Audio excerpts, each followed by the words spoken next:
Here in Greater Boston, we're looking to try something a little different in our presidential election coverage. And by that, I mean covering people not just named Donald Trump. To that end, I recently sat down with Democratic candidate for president Martin O'Malley, former governor of Maryland, former mayor of Baltimore. Governor, good to see you. Good to see you, So Jim. if we did this 6 months ago, there's a prohibitive favorite, and there are two guys lesser known. There's a self-described socialist from a little tiny state, Vermont, and there's a progressive former governor of a pretty big state, Maryland. Fast forward 6 months, prohibitive favorite is faltering, that socialist is surging, and you're stuck in neutral. What's up, Governor?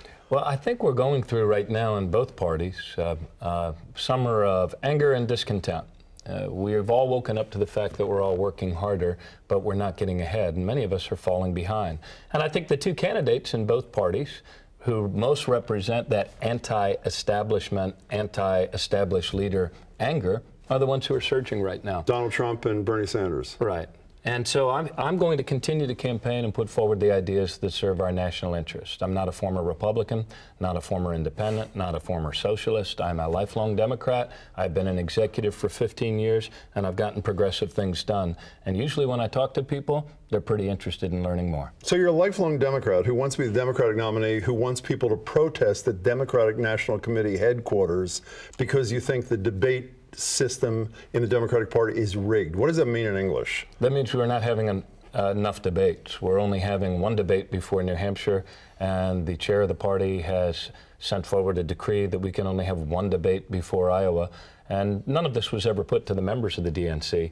And when I laid it before the members at the Minneapolis gathering, they gave my remarks a standing ovation. They agreed.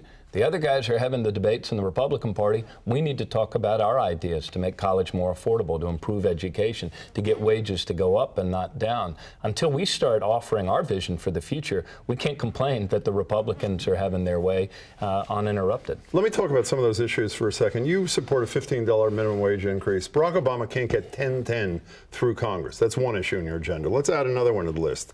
You signed an assault weapons ban in Maryland. Sure did. Support a background check. We can't even get a compromise, moderate background check through Congress. So they're wonderful ideas in a Democratic primary. How do you make an idea reality with a Congress that appears unwilling to do even half measures on these issues? Yeah, this is a question I get all of the time. It's amazing, for as much as we accept the impermanency and the temporary nature of most things in life, so many of us are willing to believe that this Republican Congress is going to be with us forever.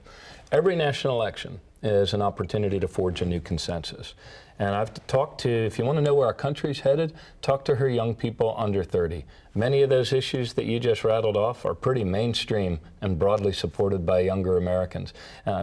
Also some other issues as well. They look at older people with, as hung up as we were on marriage equality, like we must have bumped our heads that we didn't see the merits and the equities there.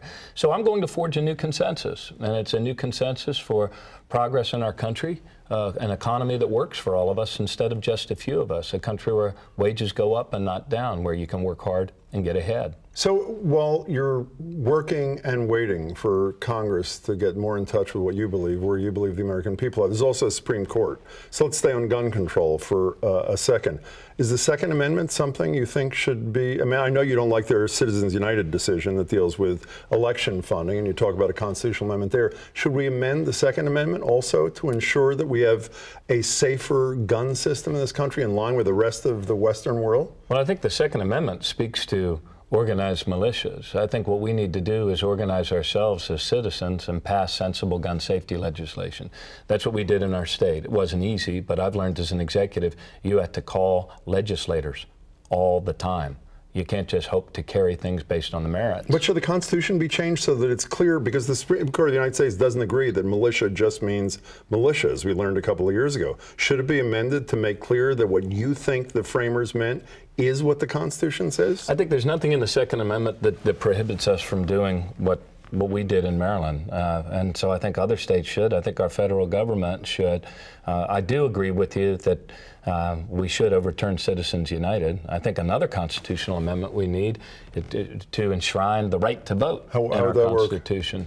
I mean, right now there is no constitutional right to vote, and as a result, when the Voting Rights Act was struck down by the Supreme Court, you saw a lot of states put in place barriers that make it harder for people to vote, and they do so with a much lower standard. If there were a constitutional right to vote, they wouldn't get away with those sorts of things. Let's go to your former life. Well, your former life was governor. Your former life. You were before I got promoted to citizen? A city councilor in Baltimore and then a mayor in Baltimore. Based on that experience, we all know about the Freddie Gray tragedy. We all have seen ad nauseum pictures of Eric Garner from Staten Island, the shooting in South Carolina, Ferguson. Are you the best or the worst candidate, based on your record in Baltimore, to be addressing the issues that have flowed from those situations? I believe I am the best and most experienced candidate to talk about these intertwined issues of race, violent crime, law enforcement. There was not a single day that I served as mayor when we were not tending that wound, trying to save lives, redeem lives. We greatly increased drug treatment, but we also improved how we police our own police department. We actually improved police-community relations when I was mayor, and we drove police-involved shootings down to what remain the 3 lowest years on record in Baltimore. So, but look, we're never done. We have to constantly strive for equal justice under the law.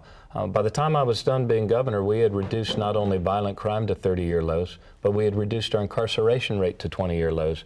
I restored voting rights to 52,000 people, and we had also decriminalized the possession of small amounts of marijuana. So we have to, as a country, constantly ask ourselves, are the things we're doing working, or are they not working?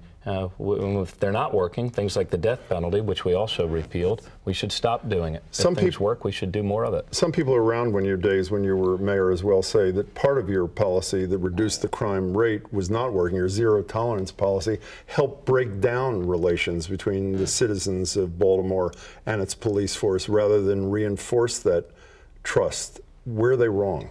If that were true, I would not have been reelected with 88% of the vote. And in fact, I would not have been elected governor were it not for the overwhelming support I received from some of the poorest neighborhoods of our city, most of them 100% African-American neighbors who voted for a change, who wanted to see the 24/7 drug dealer occupation and siege lifted from their own neighborhood. So this is terms like zero tolerance take on different meanings in the course of time, but I do believe that if you look around at the progress, some of the progress that was made in cities across the United States, you'll see Sorry about that fly, by the way.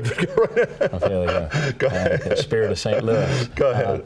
If you look at the progress, many cities actually have made their cities safer by having much more performance-oriented, goal-oriented policing, but that always has to be based in a trust that comes from community. Speaking of terms, Black Lives Matter has entered the lexicon. You got in a little bit of trouble at a Netroots Nation liberal activists. You said Black Lives Matter, White Lives Matter, all lives matter. You got a little blowback. You apologize. Why apologize for that? Because I didn't realize that another group trying to minimize the point that Black Lives Matter is making was using the term all lives matter as a way to dismiss the very important point that Black Lives Matter is making, which is that as a nation we have undervalued Black lives. In my own city, I used to say that in our city there's no such thing as a spare American. But on that particular occasion, when the protests happened, they wanted to shut down the presidential forum, I had unintentionally communicated a lack of sensitivity, and for that I apologize. Speaking of, should Donald Trump apologize? He called you a disgusting, pathetic, weak little baby because of your apology. I know you're not a Trump fan, but is he not touching a nerve that you can relate to as well? That I can relate to. Yeah, I mean the whole notion that Washington is dysfunctional, it's out of our control, that's why he has that. Hey, that's fair game. I'll tell you what's not fair game is to say that all Mexican-American immigrants are rapists and murderers. That's not fair game. To call women pigs and fat slobs is not fair game. And for him to scapegoat in a time of economic anxieties, a whole group of people, and make them the reason that somehow you're not getting ahead, I think is dangerous. I think it's bad for the country. And it would be nice if not only Democratic candidates, but Republican candidates grew a spine and started pushing back on him for that hate language. Before you go, we talked about apologies a second ago. One final apology I'm sure you want to make. Baltimore Ravens dropped a dime on Tom Brady, which got him in all that trouble that he eventually cleared for. Do you want to take this opportunity to apologize on behalf of your hometown team? I am an unabashed Ravens fan. And what? I'm an unabashed Ravens fan. And I don't care to, politics and sports doesn't mix very well, Jim. Governor, it's a pleasure to meet you. Thank you, man. Governor O'Malley, thanks so much. Thank you.